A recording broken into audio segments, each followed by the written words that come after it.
আসসালামু আলাইকুম। সংবাদে আপনাদের সবাইকে স্বাগত জানাচ্ছি। আমি ফিরোজ তোহা। শুরুতেই আরবে কেবলস সংবাদ শিরোনাম জানিয়ে দেব এই মুহূর্তে হাতে পাওয়া সর্বশেষ গুরুত্বপূর্ণ আপডেট বাংলা সংবাদ। শুরুতেই থাকছে ছাত্র জনতার আন্দোলনে ২০০০ মানুষকে খুন করেছে শেখ হাসিনা, এমন মন্তব্য করেছেন বিএনপির মহাসচিব মির্জা ফখরুল ইসলাম আলমগীর। তিনি বলেন, গত ১৫-১৬ বছরে সব রকমভাবে আমাদের নির্যাতন করা হয়েছে। বিএনপি জামাত করার কারণে আমাদের জেলে রাখা হয়েছে, নির্যাতনের স্টিম রোলার চালানো হয়েছে, আমাদেরকে বন্দী রাখার জন্য আয়নাঘর তৈরি করেছে। এবারে জানাবো সেনাবাহিনীর ম্যাজিস্ট্রেসি ক্ষমতা দেওয়ার কারণ জানালেন স্বরাষ্ট্র উপদেষ্টা। জনগণের সুবিধার জন্য সেনাবাহিনীকে ম্যাজিস্ট্রেসি পাওয়ার বা বিচারিক ক্ষমতা দেওয়া হয়েছে বলে মন্তব্য করেছেন স্বরাষ্ট্র উপদেষ্টা মোহাম্মদ জাহাঙ্গীর আলম চৌধুরী। স্বরাষ্ট্র উপদেষ্টা বলেন, সেনাবাহিনী যেহেতু অনেকদিন ধরে মাঠে আছে, তাদের তো একটা ক্ষমতার মধ্যে থেকে কাজ করতে হবে। আবার আমাদের অন্যান্য বাহিনীর মধ্যে স্বল্পতা রয়ে গেছে, এটা পূরণ করবার জন্য সেনাবাহিনী আনা হয়েছে। আর এই সেনাবাহিনীর ম্যাজিস্ট্রেসি পাওয়ারটা ভোগ করবে বাংলার জনগণ। জানাবো এখন থেকে প্রকল্পের সকল তথ্য ওপেন থাকবে। অন্তর্বর্তী সরকারের প্রধান উপদেষ্টা অধ্যাপক ডক্টর মোহাম্মদ ইউনুস বলেছেন, এখন থেকে প্রকল্পের সব তথ্য ওপেন থাকবে, শুধু পিডি জানবে তা নয়, সবাই জানবে। এদিকে রপ্তানির আড়ালে হাজার কোটি টাকা পাচার বেক্সিমকোর। রপ্তানি বাণিজ্যের আড়ালে মানি লন্ডারিংয়ের মাধ্যমে ৮৩ মিলিয়ন মার্কিন ডলার, যা বাংলাদেশি টাকায় প্রায় ১,০০০ কোটি টাকা বিদেশে পাচারের অভিযোগ বেক্সিমকো গ্রুপের কর্ণধার সালমান এফ রহমান সহ ২৮ ব্যক্তির বিরুদ্ধে। ইতিমধ্যে এদের বিরুদ্ধে ১৭টি মামলা করেছে সিআইডি। বুধবার সিআইডির হেডকোয়ার্টার্স থেকে পাঠানো এক প্রেস বিজ্ঞপ্তিতে এ তথ্য জানানো হয়েছে। জানিয়ে দেব, বাংলাদেশে ভারতের রপ্তানি কমেছে ২৮%। অগাস্টে বাংলাদেশে ভারতের রপ্তানি আগের বছরের একই সময়ের চেয়ে ২৮% কমে ৬৮১ মিলিয়ন ডলারে দাঁড়িয়েছে। ভারতীয় সংবাদ মাধ্যম দ্য ইন্ডিয়ান এক্সপ্রেসের এক প্রতিবেদনে এ তথ্য জানা গেছে।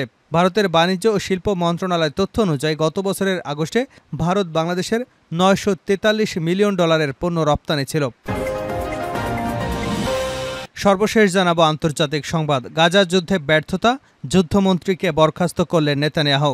ইসরায়েলের প্রধানমন্ত্রী বেঞ্জামিন নেতানিয়াহু তার যুদ্ধ বিষয়ক মন্ত্রী ইয়োব গ্যালনকে এবার বরখাস্ত করবার পরিকল্পনা করেছেন। গাজা যুদ্ধের বিষয়ে মতবিরোধ তীব্র আকার ধারণ করার পর তিনি এই প্রকল্প বাস্তবায়ন করতে চলেছেন, এমন খবর দিয়েছে আন্তর্জাতিক গণমাধ্যমগুলো। এতক্ষণ শিরোনাম শুনছিলেন, এবার বিস্তারিত। প্রিয় দর্শক, আপনি যদি এই চ্যানেলে নতুন হয়ে থাকেন, ভিডিওটি দেখতে দেখতে চ্যানেলটি সাবস্ক্রাইব করে আমাদের সঙ্গে থাকুন। আর এই ভিডিও সম্পর্কে আপনি আপনার মূল্যবান মতামতটি কমেন্ট বক্সে জানিয়ে দিন। আর হ্যাঁ প্রিয় দর্শক, জানিয়ে দিন ভিডিওটি কোথা থেকে দেখছেন। আন্দোলনে ২০০০ মানুষকে খুন করেছে হাসিনা, মির্জা ফখরুল।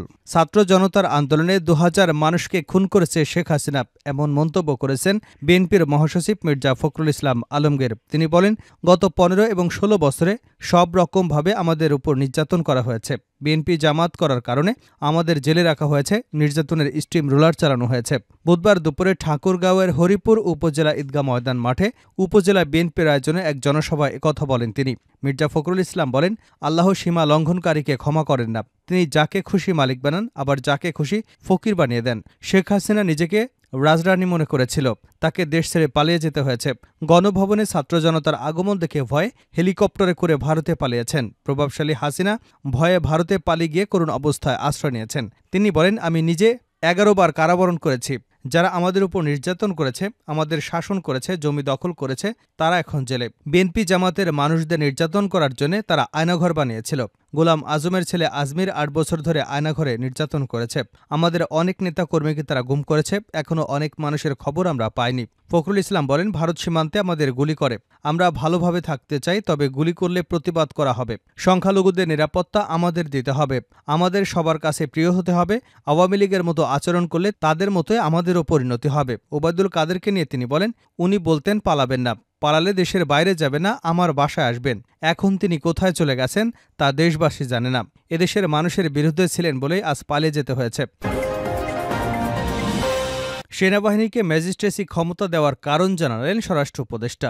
জনগণের সুবিধার জন্য সেনাবাহিনীকে ম্যাজিস্ট্রেসি পাওয়ার দেওয়া হয়েছে বলে মন্তব্য করেছেন স্বরাষ্ট্র উপদেষ্টা মোহাম্মদ জাহাঙ্গীর আলম চৌধুরী। বুধবার গাজীপুরের শফিপুরে বাংলাদেশ আনসার ও ভিডিপি একাডেমিতে বাংলাদেশ আনসার ও গ্রাম প্রতিরক্ষা বাহিনীর ৪০তম বিসিএস ক্যাডার কর্মকর্তা এবং 25তম ব্যাচ রিক্রুট সিপাহী মৌলিক প্রশিক্ষণের সমাপনী কুচকাওয়াজ অনুষ্ঠান শেষে উপস্থিত সাংবাদিকদের প্রশ্নের জবাবে এ মন্তব্য করেন তিনি। স্বরাষ্ট্র উপদেষ্টা বলেন, সেনাবাহিনী যেহেতু অনেকদিন ধরে মাঠে আছে, তাদের তো একটা ক্ষমতার মধ্য থেকে কাজ করতে হবে।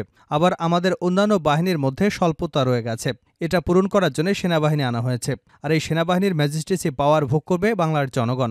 এদিকে জনপ্রশাসন মন্ত্রণালয়ের সিনিয়র সচিব ড মোখলেসুর রহমান বলেছেন, জননিরাপত্তা ও আইনশৃঙ্খলা নিশ্চিত করতে সেনাবাহিনীকে ম্যাজিস্ট্রেসি ক্ষমতা দেওয়া হয়েছে। আইনশৃঙ্খলা রক্ষায় অন্যান্য বাহিনীর সঙ্গে সমন্বয় করে কাজ করবে সেনাবাহিনী। উল্লেখ্য, সারা দেশে সেনাবাহিনীকে বিশেষ নির্বাহী ম্যাজিস্ট্রেসের ক্ষমতা দেওয়া হয়েছে। আগামী 2 মাস সেনাবাহিনীর কমিশনপ্রাপ্ত কর্মকর্তারা এ দায়িত্ব পালন করবেন। গতকাল মঙ্গলবার জনপ্রশাসন মন্ত্রণালয় থেকে এক প্রজ্ঞাপনে এ তথ্য জানানো হয়। প্রজ্ঞাপনে বলা হয়, 1898-এর 12-1 ধারা অনুযায়ী বাংলাদেশ সেনাবাহিনী কমিশনপ্রাপ্ত কর্মকর্তাগণকে নির্বাহী ম্যাজিস্ট্রেটের ক্ষমতা দেওয়া হল। এখন থেকে প্রকল্পের সব তথ্য ওপেন থাকবে প্রধান উপদেষ্টা। অন্তর্বর্তী সরকারের প্রধান উপদেষ্টা অধ্যাপক ড মোহাম্মদ ইউনূস বলেছেন, এখন থেকে প্রকল্পের সব তথ্য ওপেন থাকবে। শুধু পিডি জানবে তা নয়, সবাই জানবে। বুধবার আওয়ামী লীগ সরকারের পতনের পর প্রথম অনুষ্ঠিত জাতীয় অর্থনৈতিক পরিষদের নির্বাহী কমিটির সভায় তিনি একথা বলেন। এদিন প্রথমবারের মতো তেজগাঁওয়ে প্রধান উপদেষ্টার কার্যালয়ে এ সভা অনুষ্ঠিত হয়। সভায় অধ্যাপক ড ইউনূস বলেন, রাজনৈতিক উদ্দেশ্যে নেওয়া প্রকল্প চিন্তা করা দরকার। মেগা প্রকল্প বাদ দিতে হবে। নিরপেক্ষ এবং স্বাধীনভাবে কাজ করতে হবে। প্রকল্প প্রণয়ন ও বাস্তবায়নে কাজ করতে হবে। এখন থেকে প্রকল্পের সব তথ্য ওপেন থাকবে। শুধু পিডি জানবে তা নয়, এখন থেকে সবাই জানবে। তিনি বলেন, সামনে বড় প্রকল্প নয়, গুরুত্বপূর্ণ ছোট প্রকল্প নেওয়া হবে। এখন বন্যায় ক্ষতিগ্রস্ত এলাকায় বেশি নজর দিতে হবে। ছোট প্রকল্প নেওয়ার বিষয়ে উপদেষ্টা মণ্ডলীর সদস্যরা একমত হয়েছেন বলেও জানিয়েছেন প্রধান উপদেষ্টা। রপ্তানির আড়ালে হাজার হাজার কোটি টাকা পাচার করেছে বেক্সিমকো। রপ্তানি বাণিজ্যের আড়ালে মানি লন্ডারিংয়ের মাধ্যমে $83 বিলিয়ন, যা প্রায় 1000 কোটি টাকা বিদেশে পাচারের অভিযোগ বেক্সিমকো গ্রুপের কর্ণধার সালমান এফ রহমানের বিরুদ্ধে। আজ বুধবার সিআইডির হেডকোয়ার্টার্স থেকে পাঠানো এক প্রেস বিজ্ঞপ্তিতে এ তথ্য জানানো হয়। বিজ্ঞপ্তিতে বলা হয়, মানি লন্ডারিং প্রতিরোধ আইন ও বিধি মোতাবেক পরিচালিত সিআইডির অনুসন্ধানে সালমান এফ রহমান এবং তার ভাই এএসএফ রহমান স্বার্থ সংশ্লিষ্ট বেক্সিমকো গ্রুপের মালিকানাধীন 17টি প্রতিষ্ঠান 2001 থেকে 2024 সাল পর্যন্ত বিভিন্ন সময় দিলকুশার জনতা ব্যাংকের লোকাল অফিস শাখা থেকে 93টি এলসি সেলস কন্ট্রাক্ট বিক্রয় চুক্তি গ্রহণপূর্বক এর বিপরীতে পণ্য রপ্তানি করে নির্ধারিত সময় অতিবাহিত হওয়ার পরও রপ্তানি মূল্য প্রায় $83 বিলিয়ন, বাংলাদেশি মুদ্রায় প্রায় যা 1000 কোটি টাকা বাংলাদেশে আনয়ন না করে বিদেশে পাচারের প্রাথমিক সত্যতা পাওয়া গেছে। অনুসন্ধান প্রাপ্ত রেকর্ডপত্র পর্যালোচনা করে দেখা যায়, Adventure Garments Limited, Apollo Apparels Limited, Autumn Loop Apparels Limited, Bexatex Garments Limited, Cosmopolitan Apparels Limited এছাড়াও আরও বেশ কিছু প্রতিষ্ঠানের নামে প্রায় $83 মিলিয়ন, যা বাংলাদেশি মুদ্রায় প্রায় 1000 কোটি টাকা মূল্যমানের পণ্য সংযুক্ত আরব আমিরাত সহ বিভিন্ন দেশে রপ্তানি করে। বাংলাদেশে বিদ্যমান আইন অনুযায়ী পণ্য রপ্তানি করার পর রপ্তানি মূল্য 4 মাসের মধ্যে প্রত্যাবাসন করা বাধ্যবাধকতা থাকা সত্ত্বেও যথাসময়ে রপ্তানি মূল্য বাংলাদেশে প্রত্যাবাসন না করে সালমান এফ রহমান সহ বেক্সিমকো গ্রুপের অন্যান্য স্বার্থ সংশ্লিষ্ট ব্যক্তির বিরুদ্ধে উক্ত অর্থ বিদেশে পাচার করার অভিযোগে প্রাথমিকভাবে প্রমাণিত হয়েছে।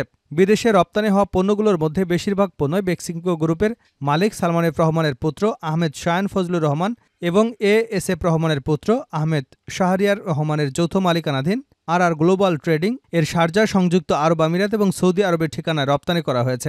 এছাড়া জার্মানি, নেদারল্যান্ডস, ইউকে, তুরস্ক, শ্রীলঙ্কা সহ বিভিন্ন দেশেও পণ্য রপ্তানির মাধ্যমে রপ্তানি মূল্য বাংলাদেশে আনয়ন না করে উক্ত আসামিরা পারস্পরিক যোগসাজশে বিদেশে পাচার করেছে। আসামিরা ঐক্যবদ্ধভাবে বৈদেশিক বাণিজ্যের আড়ালে বিদেশে টাকা পাচারের উদ্দেশ্যে নিজেদের স্বার্থ সংশ্লিষ্ট প্রতিষ্ঠানে পণ্য রপ্তানি করে ইচ্ছাকৃতভাবে রপ্তানির মূল্য প্রত্যাবাসন না করে মানি লন্ডারিং প্রতিরোধ আইনে অপরাধ করেছেন। বেক্সিমকো গ্রুপের কর্ণধার সালমান এফ রহমান এবং তার সহযোগীরা ব্যক্তিগত প্রভাব খাটিয়ে সংঘবদ্ধ অপরাধী চক্রের সহযোগিতায় বিদেশে অর্থ পাচার করেছে মর্মে অনুসন্ধান প্রতীয়মান হওয়ায় ডিএমপিতে 17টি মামলা হয়েছে। শেষ করছে আন্তর্জাতিক সংবাদ দিয়ে। গাজা যুদ্ধে ব্যর্থতা, যুদ্ধমন্ত্রীকে বরখাস্ত করেছে নেতানিয়াহু। ইসরায়েলের প্রধানমন্ত্রী বেঞ্জামিন নেতানিয়াহু তার যুদ্ধ বিষয়ক মন্ত্রী ইয়োভ গ্যালনকে এবার বরখাস্ত করার পরিকল্পনা করেছে। গাজা যুদ্ধের বিষয়ে মতবিরোধ তীব্র আকার ধারণ করার পর তিনি এই পরিকল্পনা বাস্তবায়ন করতে চলেছেন বলে খবর দিয়েছে আন্তর্জাতিক গণমাধ্যমগুলো। তুরস্কের রাষ্ট্রীয় বার্তা সংস্থা আনাদোলু জানিয়েছে, গাজা ও দক্ষিণ লেবাননে আরও বৃহৎ আকারের সামরিক অভিযান চালাতে চান বেঞ্জামিন নেতানিয়াহু, কিন্তু ইয়োভ গ্যালন তার বিরোধিতা করে আসছে। ইসরায়েলের সরকারি টেলিভিশন চ্যানেল KAN সোমবার ওয়াকিবহাল সূত্রের বরাত দিয়ে জানিয়েছে, নেতানিয়াহুর অফিস এবং ডানপন্থী নিউ হোপ পার্টির নেতা গিডিয়ন সারের মধ্যে গ্যালনকে সরিয়ে নেবার বিষয়ে আলোচনা চলছে। কেএএন জানিয়েছে, একটি ঘোষণা আসন্ন হতে পারে। এই প্রতিবেদনের পরে উগ্র ডানপন্থী মন্ত্রী ইতামার বেনগাভির সামাজিক যোগাযোগ মাধ্যম এক্সে লিখেছেন, তিনি কয়েক মাস ধরে গ্যালনটির ক্ষমতাচ্যুতির দাবি জানিয়ে আসছেন এবং দ্রুত এটি করার সময় এসেছে। তিনি আরও বলেছেন, আমাদের অবশ্যই উত্তরাঞ্চলের পরিস্থিতি ঠিক করতে হবে এবং গ্যালন্ট এই অভিযানে নেতৃত্ব দেওয়ার জন্য সঠিক ব্যক্তি নন।